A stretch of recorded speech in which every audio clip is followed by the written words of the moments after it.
NDTV का बड़ा खुलासा, आतंकी आदिल ने पाकिस्तानी आतंकियों को दी थी मदद। पहलगाम हमले के लिए पाकिस्तानी आतंकियों को भारत में घुसाया था।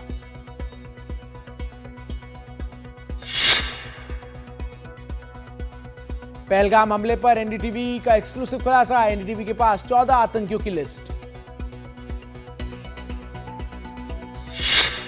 पहलगाम आतंकी हमले का एक और वीडियो आया सामने, पर्यटक को खड़ा कर पीछे से गोली मारते दिख रहे हैं आतंकी। पाकिस्तान की ओर से एलओसी पर भारतीय सेना की पोस्टों पर फायरिंग, सेना ने की जवाबी कार्रवाई। रजौरी समेत कई सीमावर्ती इलाकों में लगातार गश्त लगाते सुरक्षा बल के जवान। कल कुपवाड़ा में एक और आतंकी का घर गिराया गया, आतंकी का नाम फारूक अहमद। इसके साथ ही अब तक कुल 6 आतंकियों के घर किए गए जमींदोज। सूत्रों के मुताबिक केंद्रीय गृह मंत्रालय ने पहलगाम आतंकी हमले की जांच एनआईए को सौंप दी है। पहलगाम आतंकी हमले के बाद से नेशनल इन्वेस्टिगेटिव एजेंसी की टीम वारदात की जगह पर मौजूद है। इसमें फॉरेंसिक टीम और इन्वेस्टिगेटिंग टीम भी शामिल है। पहलगाम हमले पर भारत के एक्शन से पाकिस्तान बौखला गया और लगातार सीज फायर का उल्लंघन कर रहा है। पहलगाम आतंकी हमले के बाद भारतीय सुरक्षा बलों ने सीमा पर चौकसी बढ़ा दी है। एलओसी पर सेना ड्रोन के जरिए भी निगरानी रख रही है। राष्ट्रीय स्वयंसेवक संघ प्रमुख मोहन भागवत का बड़ा बयान आया सामने। उन्होंने कहा कि अहिंसा हमारा स्वभाव है, हमारा मूल्य है, लेकिन कुछ लोग बदलेंगे नहीं। चाहे कुछ भी करो, वो दुनिया को परेशान करते रहेंगे। गुंडों को सबक सिखाना भी हमारा धर्म है। पूरा देश आतंकियों और उनके आकाओं के खिलाफ खड़ा हो गया है। वहीं आतंकियों के खिलाफ लगातार कार्रवाई चल रही है। आतंकियों के ठिकाने बर्बाद किए जा रहे हैं, उनकी धरपकड़ के लिए ऑपरेशन चलाए जा रहे हैं। अब तक मिट्टी में 6 आतंकियों के घरों को मिलाया गया है। पाकिस्तानी नागरिकों को जारी सभी वीजा रद्द करने के ऐलान के बाद बिहार सरकार पाकिस्तानियों को वापस उनके देश भेजने की तैयारी में जुटी है। कई जिलों में पुलिस एक्शन में नजर आ रही है। लखनऊ में शॉर्ट टर्म वीजा पर रुके 8 पाकिस्तानी नागरिकों को पुलिस ने वापस लौटाया है। लगातार पाकिस्तानी नागरिकों को चिन्हित किया जा रहा है और पुलिस उनको अपने देश लौटने की हिदायत दे रही है। लखनऊ में कुल 410 पाकिस्तानी नागरिक जिनके पास लॉन्ग टर्म वीजा है मौजूद है।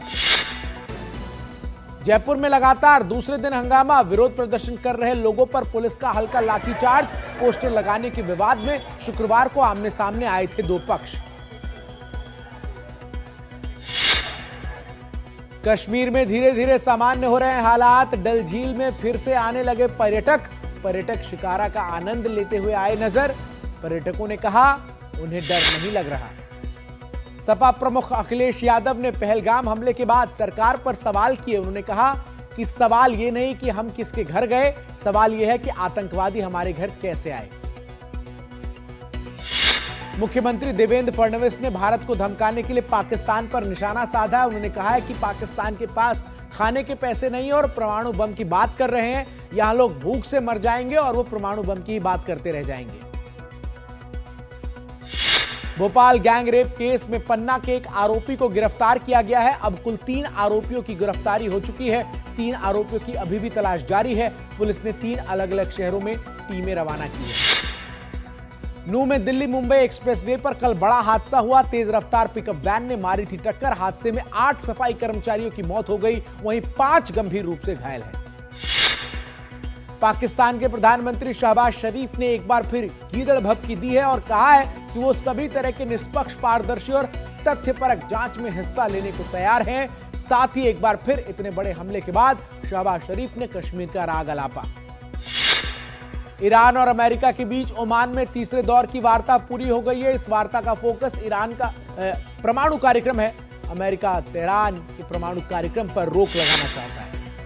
वहीं अमेरिकी राष्ट्रपति डोनाल्ड ट्रंप ने हाल के दिनों में यूक्रेन के नागरिक क्षेत्रों पर हमले के लिए रूसी राष्ट्रपति व्लादिमीर पुतिन की आलोचना की और कहा है कि शायद वो युद्ध चाहते हैं। क्रेमलिन ने कल ताजा दावा किया कि रूस ने कुर्स्क के यूक्रेन के कब्जे से पूरी तरीके से उसको छुड़ा लिया है। T20 में कोलकाता और पंजाब के बीच खेले गए मुकाबले में बारिश के कारण मैच हो गया रद्द। दोनों टीमों को 1-1 अंक से करना पड़ा संतोष। आईपीएल में आज सुपर संडे, 2 मुकाबले। पहला मैच वानखेड़े में मुंबई और लखनऊ के बीच, वहीं दूसरा मैच दिल्ली के अरुण जेटली स्टेडियम में दिल्ली बनाम बेंगलुरु।